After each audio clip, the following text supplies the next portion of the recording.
ఎప్పుడో 37 ఏళ్ల క్రితం కలిసి సినిమా చేశారు. ఇప్పుడు మళ్ళీ కలిసి సినిమా చేస్తున్నారు.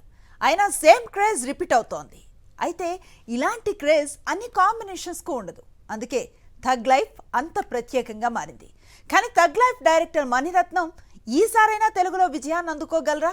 నాయకుడు క్రేజ్ థగ్ లైఫ్ ఎంతవరకు హెల్ప్ అవుతుంది అనేది ఇప్పుడు ఆసక్తికరంగా మారింది. అసలే మణిరత్నం సినిమా, పైగా తెలుగు రాష్ట్రాల్లో పెద్ద ఎత్తున అభిమానం. కానీ మణిరత్నం మూవీ ఎలా ఉందనే ఎంక్వైరీ వరకే తెలుగు ప్రేక్షకులు కొన్నాళ్లుగా పరిమితమవుతున్నారు. థియేటర్ వరకు వెళ్లటం లేదు. దీంతో టాలీవుడ్లో మణిరత్నం సినిమాలు పేరుకు మాత్రమే విడుదలవుతున్నాయి, కానీ విజయాలను అందుకోవటంలో వెనుకపడుతున్నాయి.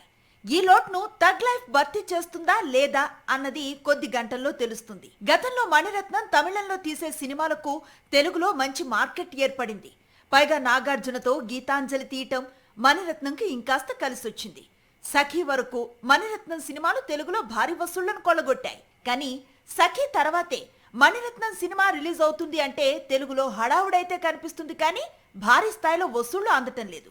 మధ్యలో ఓకే బంగారం ఓకే అనిపించిన కడలి, చెలియా, నవాబ్, పొన్నియిన్ సెల్వన్ సిరీస్ మూవీస్ పెద్దగా అలరించలేకపోయాయి.